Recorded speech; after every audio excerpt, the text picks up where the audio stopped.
dia a todos. Bom dia. Vamos retomar os trabalhos então, para que a gente possa vencer aqui a segunda estação e ir para o barracão. 11h20, vamos ver se até meio-dia a gente encerra. Eu sou o Bruno Pedreira, pesquisador da Embrapa aqui em Sinop, da Embrapa Agrosilvo Pastoril.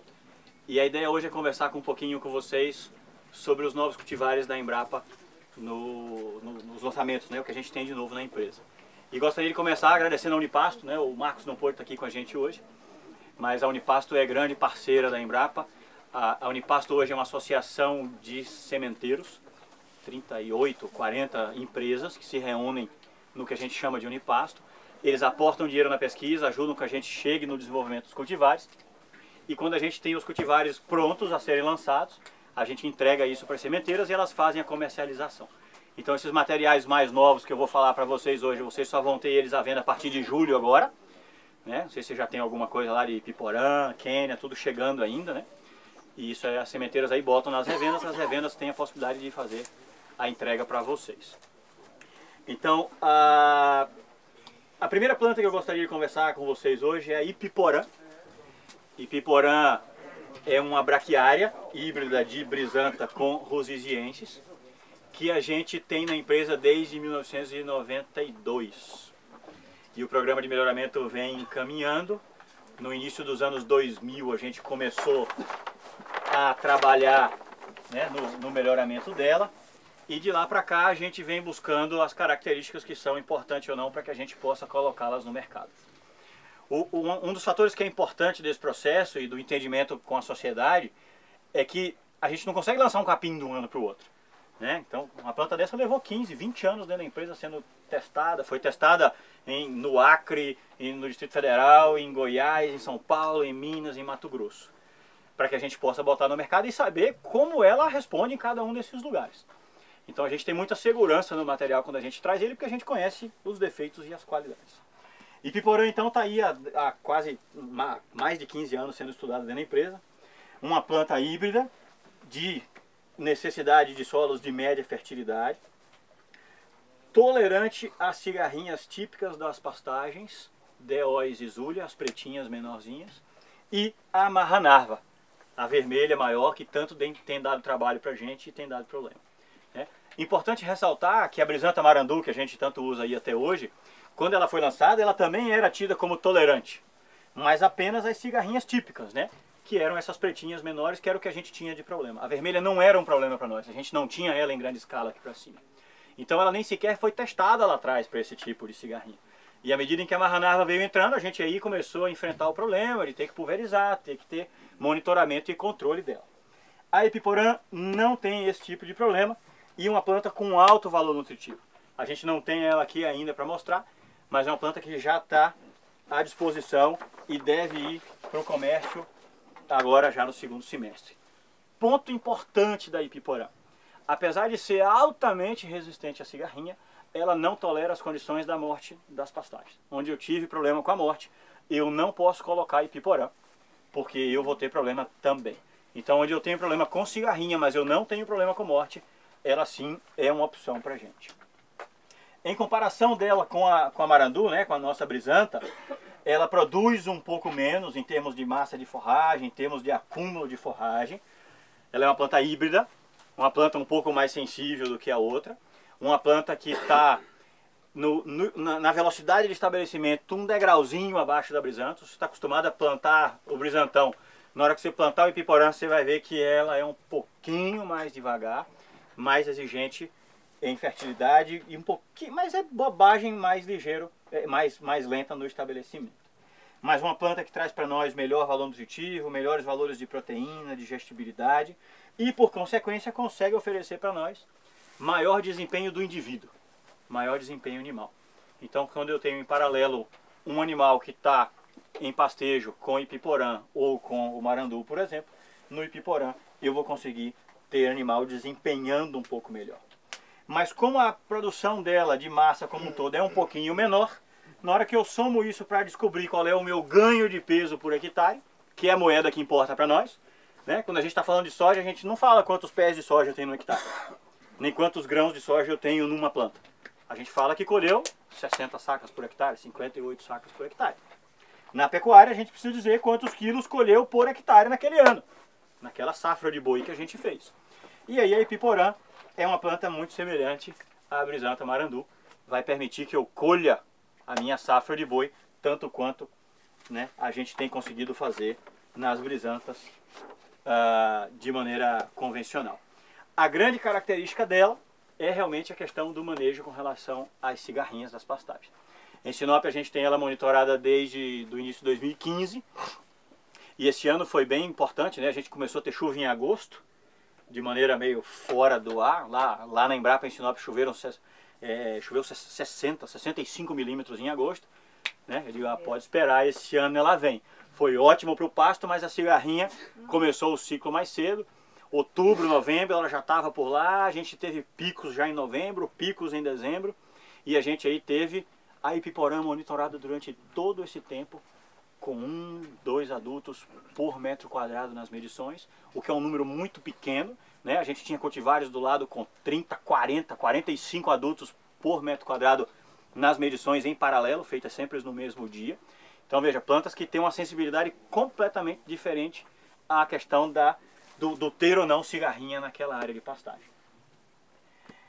Na sequência trago o Paiaguás. Paiaguás não é exatamente uma planta nova, né? A gente já está com ela há algum tempo no mercado, mas aqui no norte do estado a gente tem usado pouco ainda. De maneira geral, o Mato Grosso tem usado pouco ainda Paiaguás. Então eu tenho trazido ela quando eu falo de novos cultivares, porque ela é uma planta que a gente vê com um potencial extraordinário, principalmente para o lugar da Rusiziense. Esse ano que a semente, né, a gente conseguiu produzir pouca semente, quando a gente produz pouco o preço fica caro, o preço foi lá para cima, e aí muita gente acabou usando outras coisas no lugar da Rusi porque não achou ou porque o preço ficou semelhante. Então acho que para Paiaguás foi um ano agrícola bacana, onde a gente pôde perceber uma série de produtores assim. Eu tive muito retorno positivo de gente que falou, olha, eu nunca tinha usado Paiaguás, usei esse ano e foi bacana, produziu tanto quanto a Rusi, ficou tão legal quanto eu estava acostumado a fazer.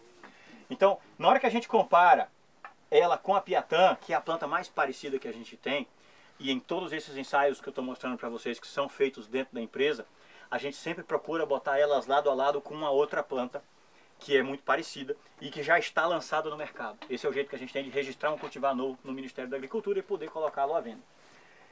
Quando eu avalio a questão das águas, Paiaguás e Piatã é muito semelhante em acúmulo de forragem, em porcentagem de folha, em taxa de lotação. Mas na hora que eu venho para o período da seca, veja, Paiaguás, onde eu tinha 2,6 toneladas de acúmulo de forragem, Piatã, 1 tonelada. Na hora que a gente tinha 26% de folha, a Piatã tinha 22%. Onde a Paiaguás me dava 1,5 boi por hectare, a Piatã só me dava 1 boi. Então uma planta que tem um potencial de estação seca muito bom, muito positivo. Vocês vieram dela lá, né, na estação de lavoura pecuária, então um casamento muito bacana com a Paiaguás na integração lavoura-pecuária principalmente.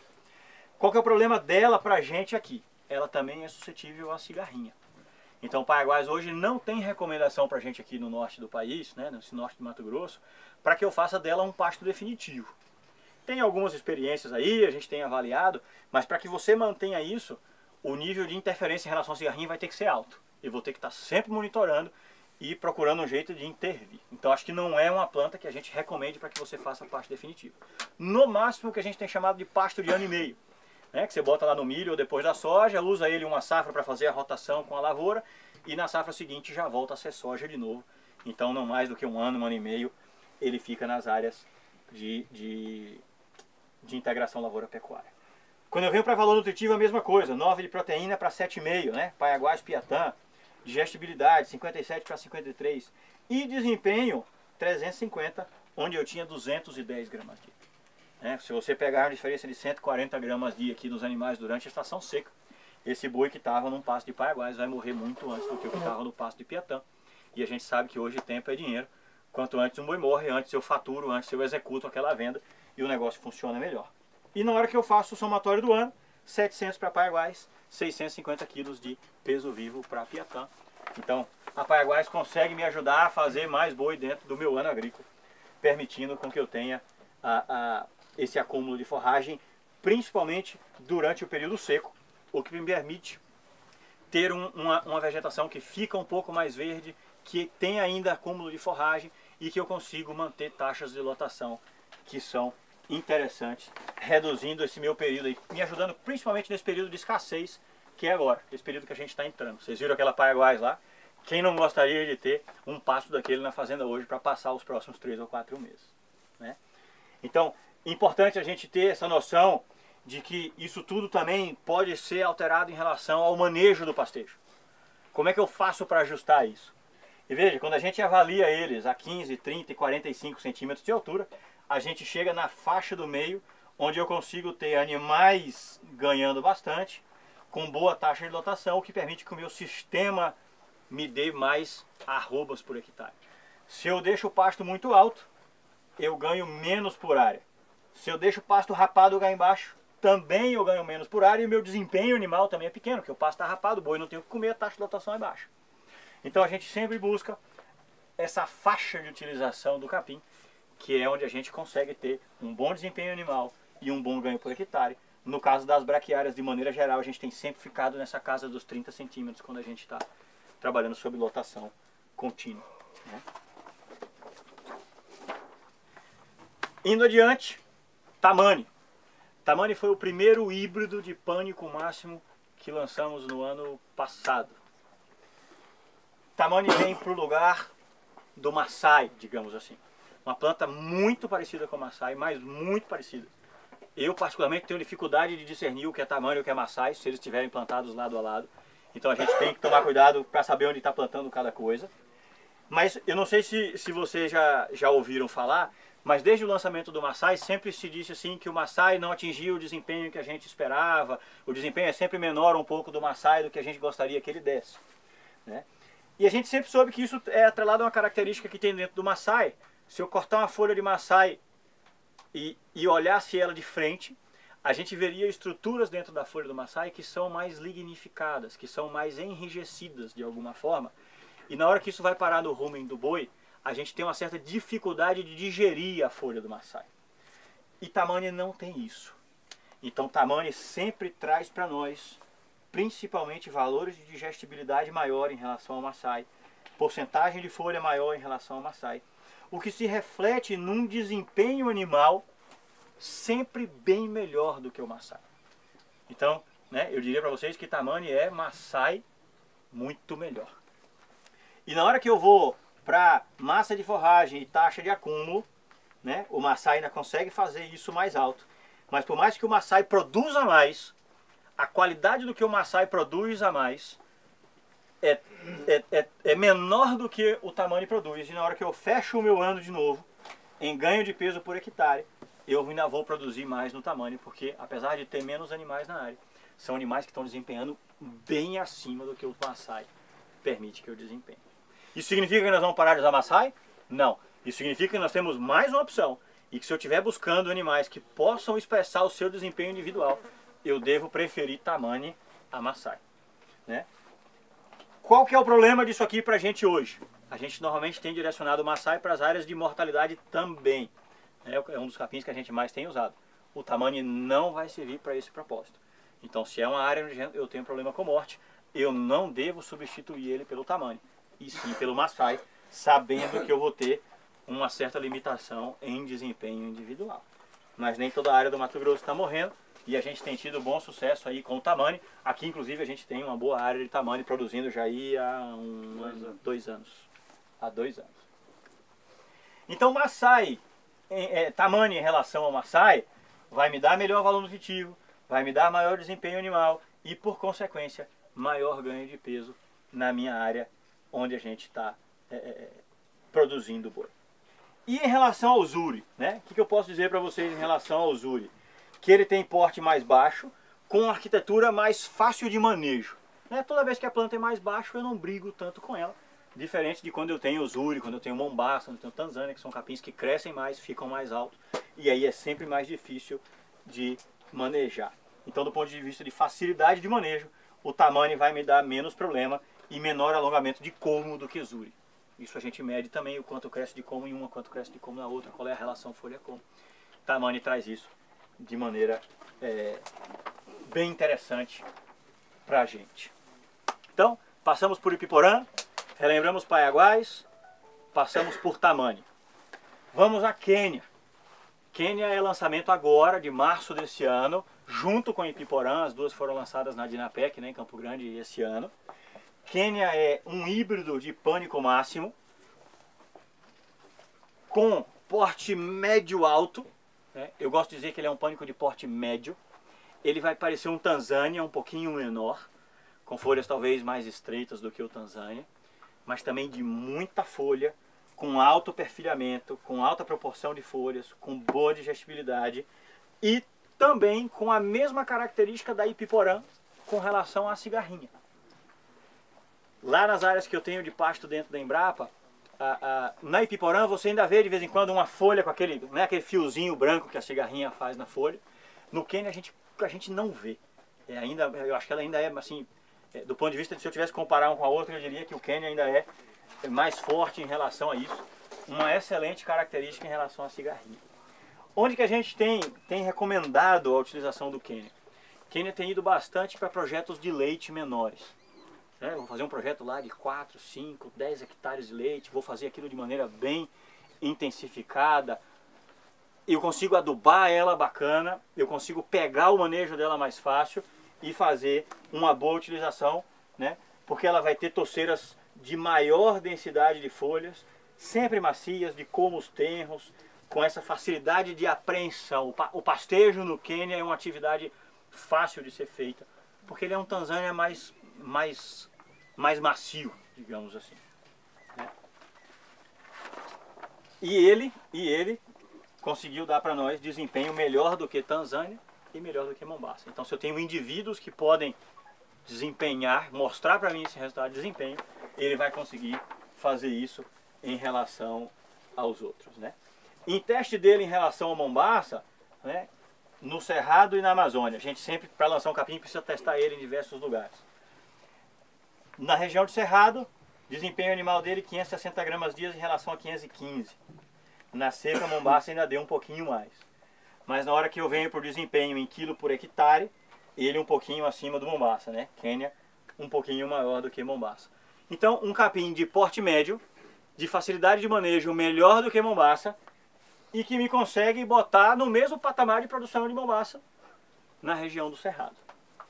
Na hora que eu venho para a região amazônica, e aí a gente tem um comparativo dele lá em Rio Branco, no Acre, em relação a Zuri e Tanzânia, no desempenho individual na época das águas, veja, 700 gramas dia contra 540, 520. Na hora que eu venho para a seca, 645 gramas em relação às outras também com 500 e pouco. Na hora que eu venho para o desempenho agora, para o ganho de peso por hectare, ela dá 470 nas águas, mas o Zuri dá 496. Então a planta, o Zuri com mais produção de forragem, permite com que eu faça mais quilos de carne por hectare. Na época da seca elas se igualam, né? Não dá para a gente ter grandes expectativas de produção dos pânicos na seca. Eu acho que esse é um dos grandes problemas que a gente precisa enfrentar aqui com a questão da mortalidade, onde a gente vem transformando os nossos pastos em áreas bem grandes de pânico. Eles não vão nos dar grandes produções na época da seca. Mas na hora que eu vou para a questão da avaliação anual, o Quênia e o Zuri podem chegar a patamares bem semelhantes, né? O Zuri um pouquinho acima do Quênia.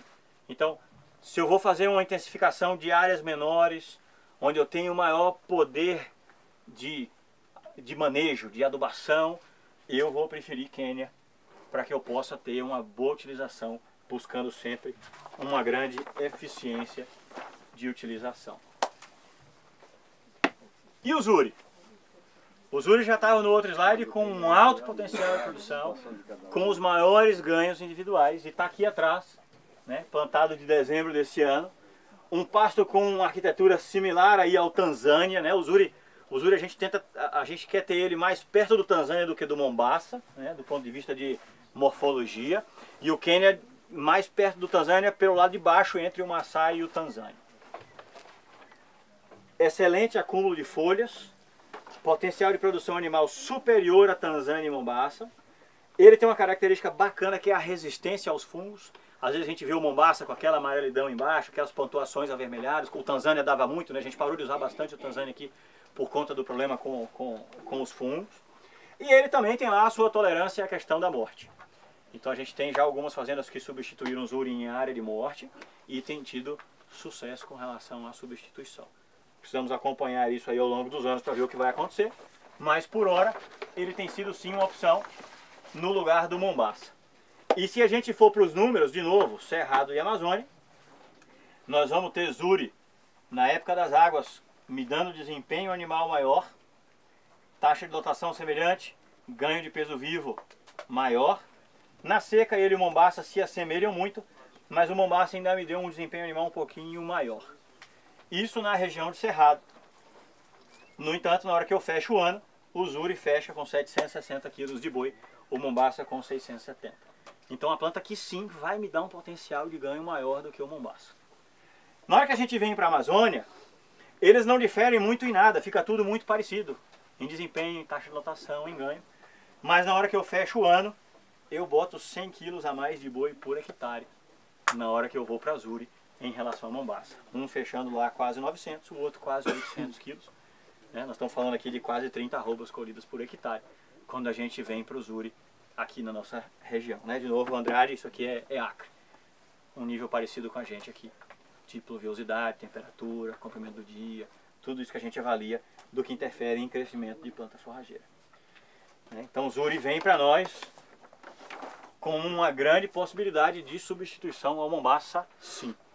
Não vejo motivo para a gente plantar Mombaça se eu tiver a possibilidade de plantar Zuri. E assim como todos os pânicos que a gente tem trabalhado, importante tratar deles de uma maneira conjunta, né? São cultivares sempre recomendados para solos de média ou alta fertilidade. É muito bom quando a gente consegue fazer isso após lavoura. A gente não pode brincar com saturação de base, não vamos brincar com Zuri, com Quênia, com Tamani, com saturação muito abaixo de 40, 45, não vai dar aquele desempenho que eu gostaria, não vai formar como eu gostaria, não vou ter população de planta no campo como eu espero de um pasto que vai me dar 30, 40 arrobas por hectare por ano. Tá? Não me venha com fósforo muito abaixo de 10 para plantar pânico e achar que vai fazer diferente. Não vai fazer diferente. Né? Ele vai se estabelecer, vai, mal, capengando, vai vir planta daninha, né, invasora, vai ficar falhado e eu não vou conseguir atingir aquilo que eu gostaria. Assim como 50 pontos de fósforo. E não ache que esse cenário que está aqui vai ser assim para o resto da vida, com o Zuri, com o Quênia, com o Tamani, com os pânicos de maneira geral, sem que a gente faça o mínimo aporte de nitrogênio para que eu tenha esses pastos com algum tipo de manutenção. Porque ele é exigente, a gente vai trabalhar com ele com 3, 4 cabeças por hectare e o que essas cabeças estão comendo está indo embora. Exporta e a gente quando exporta precisa repor. Então se eu produzo muito, eu preciso pensar em reposição e não posso esquecer dos micronutrientes. É sempre bom quando no adubo da base do plantio, no momento do estabelecimento, eu entro com fósforo e micronutrientes, para que eu tenha esse cenário que vocês estão vendo aqui atrás de mim. Já conto para vocês como é que ele foi feito. E em tendo feito, preciso saber usar. Gastei dinheiro com fósforo, com nitrogênio, com potássio, com micronutriente, botei semente boa e deixei passar. Subiu, virou a parede. Vamos esperar sementear. Não. Todas essas plantas hoje já têm meta de utilização. Tanzânia, 70. Mombaça, 90. Maasai, 50, 55. Zuri, 70, 80. Daí para trás, daí para frente, a prioridade dessa planta é de produção de colmos, menos produção de folhas e caminhando para florescimento.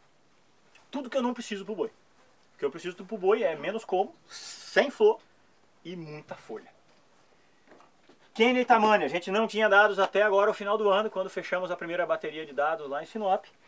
E já temos aqui um indicativo de 35 centímetros para Tamani. Veja, Tamani realmente porte baixo, a ideia é trabalhar com ela lá embaixo. Assim como Quênia, não gostaria que ela passasse de 55, 60. Daí para frente, por mais fácil que ela seja de manejo, ela é um pânico, ela vai produzir colmo e ela vai florescer. Preciso segurar ela embaixo. O que significa quando eu estou buscando essas alturas? Significa que eu tenho esse tipo de cenário aqui, 5 centímetros, 10 centímetros abaixo disso, onde eu posso fazer a melhor colheita possível. Quando a gente planta soja, a gente vai para o barracão e ajusta, né? As máquinas, a barra da colheitadeira, as engrenagens. Aqui como é que eu ajusto a minha colheita? Sistema de produção com base em pastagem, eu preciso ser bom na produção de forragem.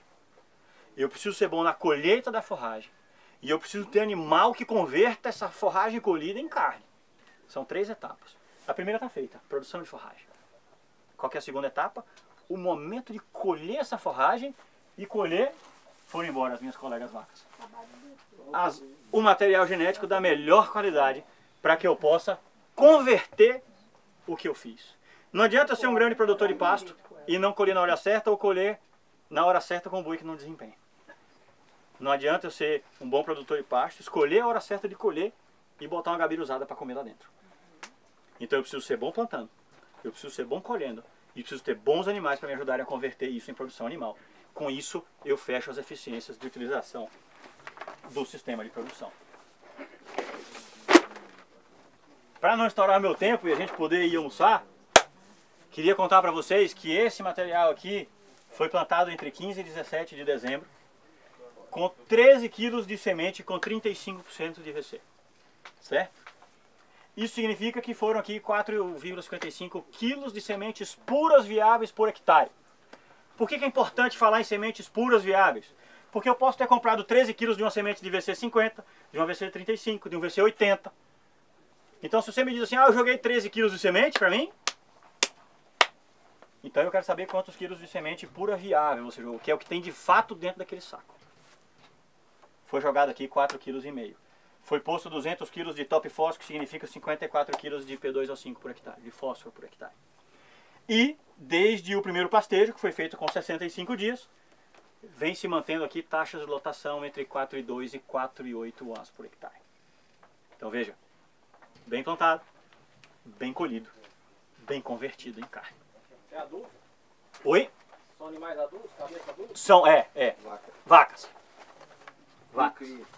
E aí a reflexão que eu queria fazer com vocês diante desse cenário é a seguinte. Se eu botei 13 quilos de semente por hectare, de VC 35, e botei 450 pontos de VC, vamos dizer assim, né? Acho que vocês estão mais familiarizados com pontos de VC, certo? 450 pontos de VC. Se eu multiplico esse quilo de semente aqui por R$17, eu gastei R$232 por hectare com os 13 quilos de semente.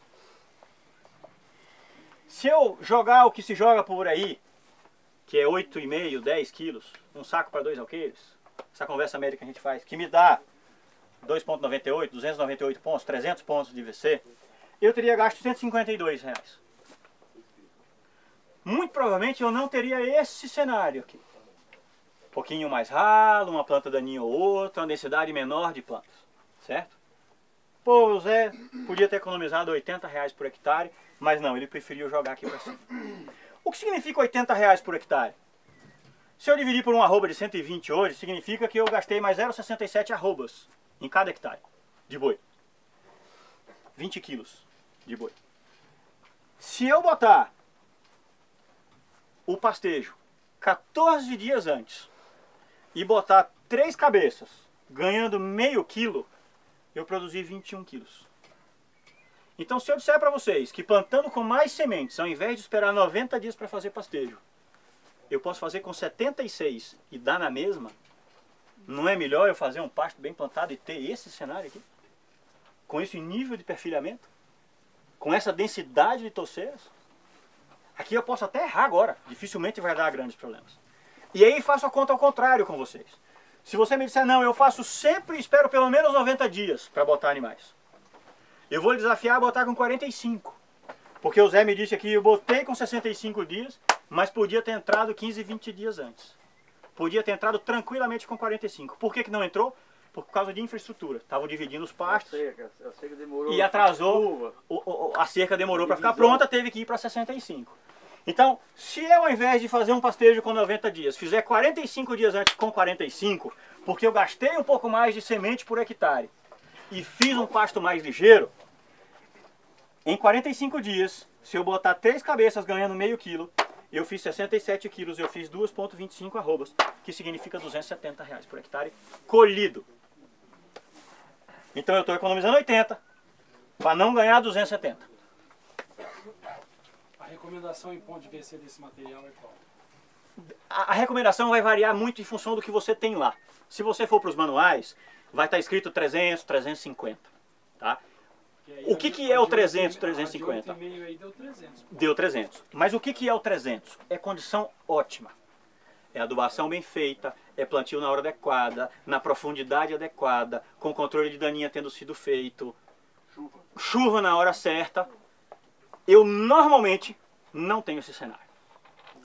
Normalmente eu tenho a semente que atrasou para chegar, a gradagem que foi feita, o calcário que não foi jogado ainda, o cerqueiro que não terminou. Então, se eu tenho adversidades dentro do meu processo, por que eu vou economizar justamente na hora de entrar com o que eu preciso lá, que é a planta?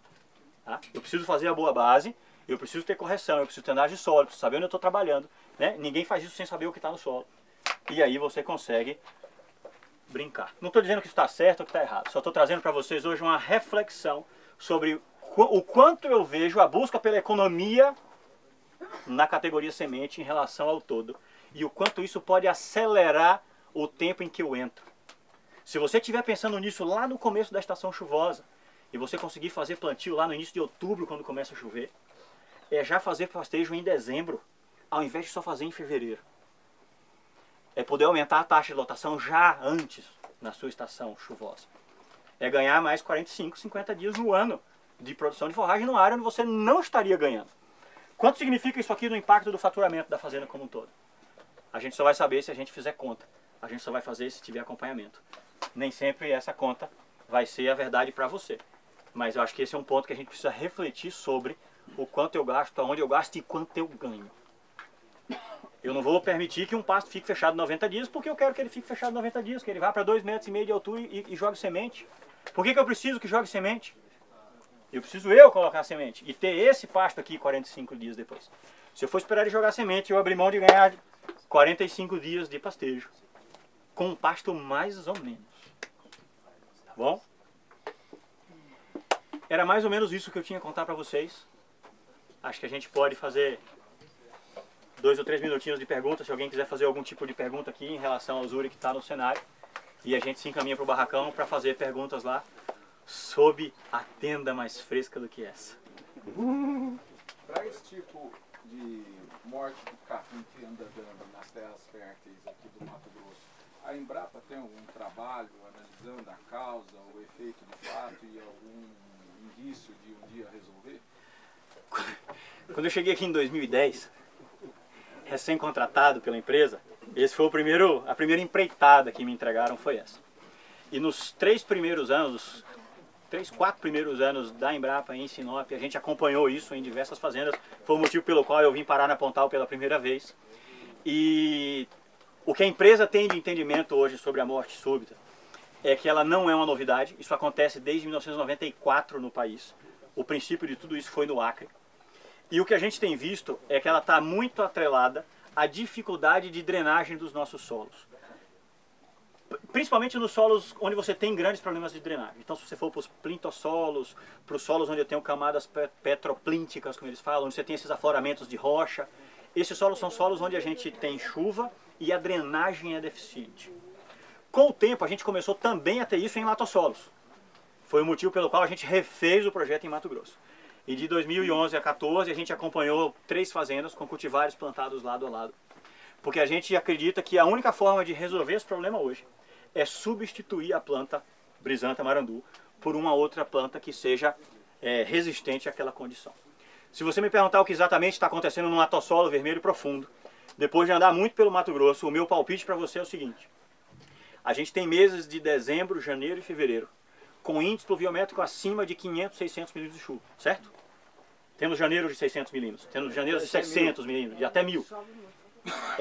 Não há drenagem o suficiente, mesmo no atossolo profundo, mesmo na altitude dessa que a gente está aqui, do ponto de vista de relevo.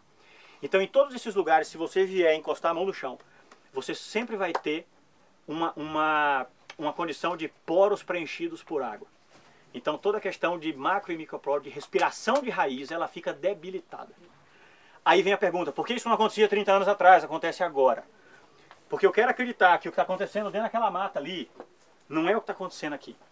Quando a gente tinha aquele cenário lá, em 800, 2.000 milímetros de chuva nos 4, 5 meses que a gente tem aqui, você ali tem troncos profundos, você tem raízes profundas, você tem uma exploração de solo em 20, 30 metros de profundidade. A gente tirou aquele cenário e transformou nesse. Esse cenário não explora mais do que 20 ou 30 centímetros, com 85% das nossas raízes. Então eu deixo de explorar uma camada muito mais profunda, passo a explorar uma camada mais superficial. Isso mexe em toda a dinâmica do solo daí para baixo. Chove e eu não consigo drenar como eu dreno dentro da mata. E aí as plantas entram no que a gente chama de um processo de sensibilização ao que está acontecendo em relação à saúde dela.